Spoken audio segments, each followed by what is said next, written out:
Join us as we sail through blistering conditions to the iconic sailing centre of Palma, where we run into an enthusiastic fan, hobnob with the rich and ancient, and once we've had enough, head back to Mallorca's idyllic calas.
Well, that was a crack of a sail, and now we're in Palma.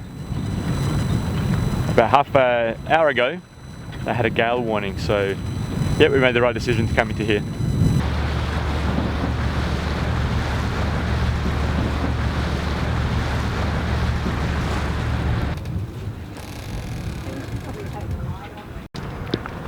So Ada's not feeling great, so he didn't feel like heading into town, so we set him up for dinner and he's just going to chill out on Tranquilo. But on the way to the tapas bar, it's been rather eventful.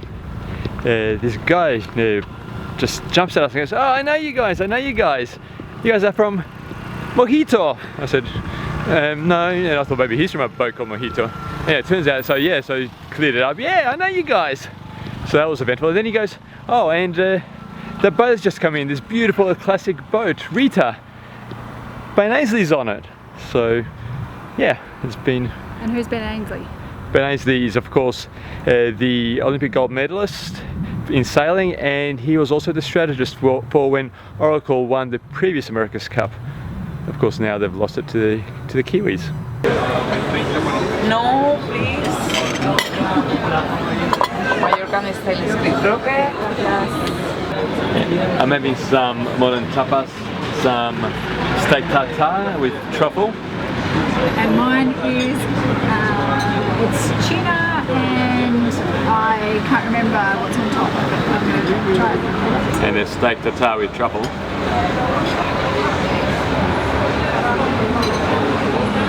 Best steak tartare I've ever had. I am over the moon.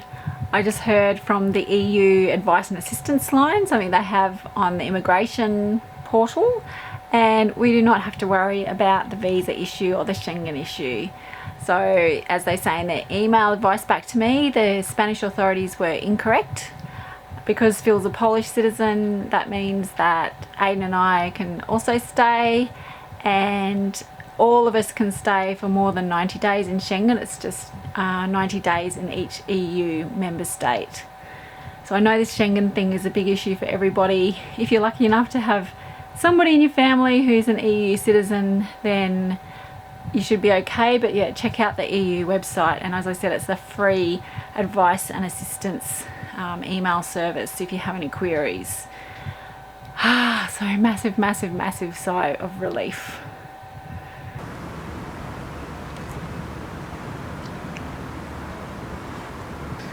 I'm much better behind the camera than I'm in front of the camera. Look at me in shower gear and everything. That's authentic. He accosted us and said, I know you guys are from Mojito. So we've been swapping, Swapping tips one way or the other. Yeah. Autopilots, giving us great websites. Hey, sailors. It's all good. You learn so much. Yeah. Yeah, he's been very good. And he's Thank going to you, get a Reed. yacht next year. Stop.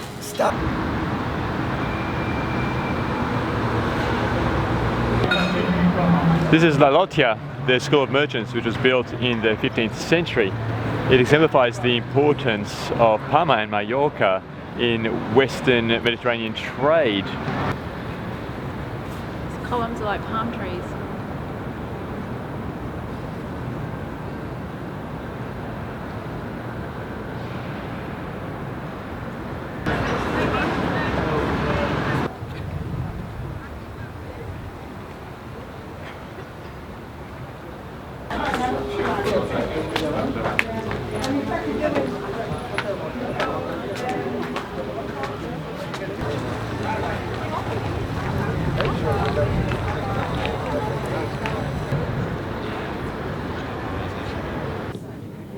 The Moors conquered these islands in the 11th century, kicking out the Vandals, and changed the name that the Romans gave it off Palmyra to Mallorca. They then went on and instigated a lot of works and developed the islands. They in turn were invaded by the Spaniards in the push by the Spaniards to expel the Moors out of the peninsula. And unfortunately, all that remains of that period of Arab influence are these baths.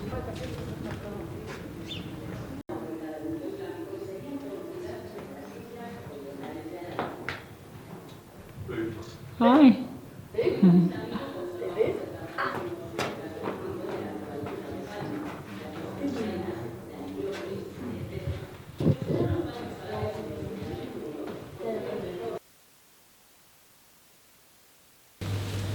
Mum, there's another one. No? There's another one. Oh yeah, it's everywhere. No. Right, Snake.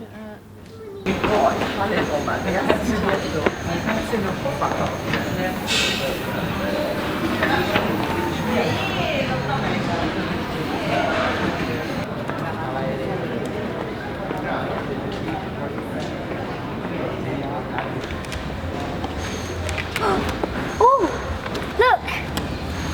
I'm gonna hurt it. Tranquilo. They probably watch our YouTube. On the recommendation of E, our Cuban-American mate who recognised us from YouTube, we are off to a very swish, very unique bar called Abacro.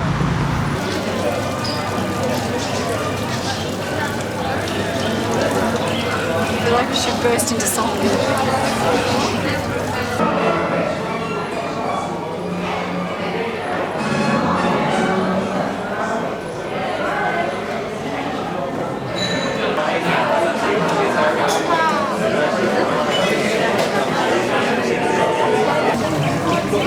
So if you're in for highly suggestive cocktails in a rather stuffy atmosphere, then So that's confirmed. I would highly recommend Abaco. It's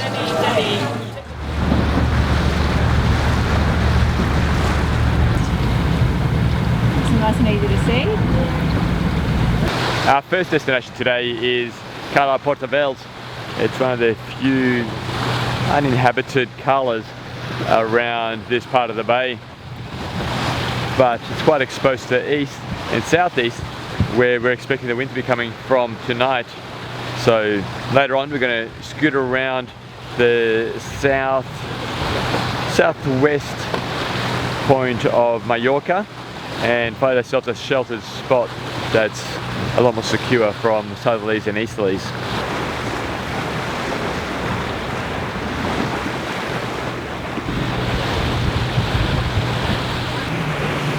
And we're passing a few mansions on the coast, and makes me wonder where the mansion of the former Christopher Skase was.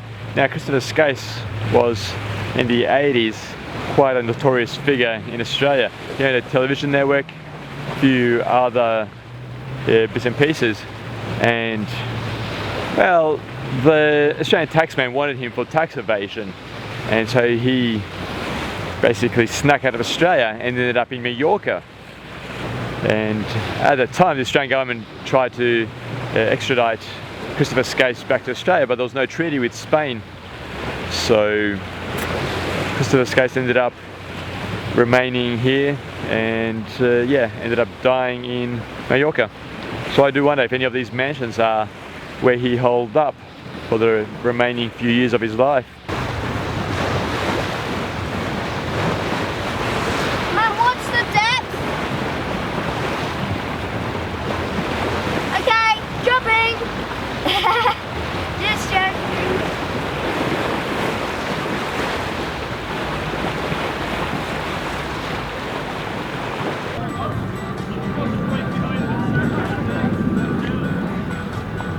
We managed to find ourselves a great little anchorage spot amongst all these motor cruisers and yachts.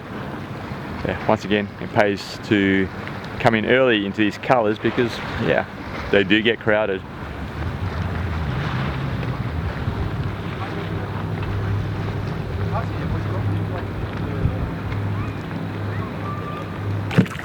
Oh, look at these long ones. They're our favourites. Wow, look how long those beaks, stick on them beaks, mouths.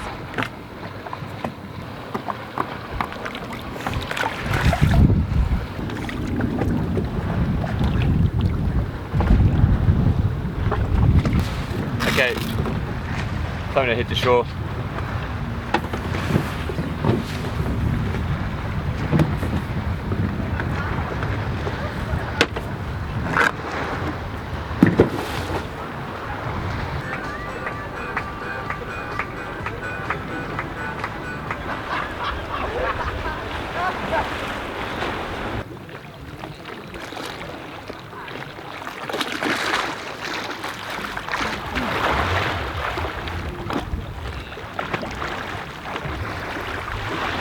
The colours of Mallorca are really the highlight of the island.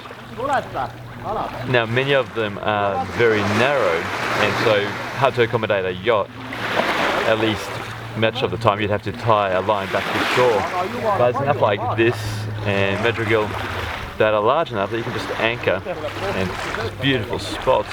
And that's the beauty of sailing in Mallorca, is that there's all these sheltered harbours, calas, dotted all the way around the coast. So regardless of which way the wind's blowing, you should be able to find a nice sheltered harbour somewhere.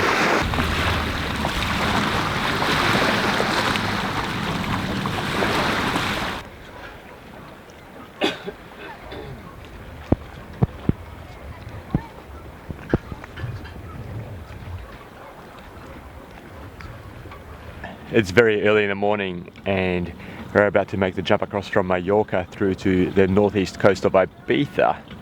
And looks like we're not the only ones who have the same plan. Already one yacht's gone, our neighbours are up having breakfast, and another neighbour's just pulled up his anchor. I'm really looking forward to this passage, primarily because it's going to be mostly downwind over an extended period of time. We haven't done much downwind sailing lately. It's been mostly close haul up into the wind, and so it'll be a good precursor to what the Atlantic will be like. Ibiza, here we come.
If you like this video, please click like below and subscribe to follow our adventures.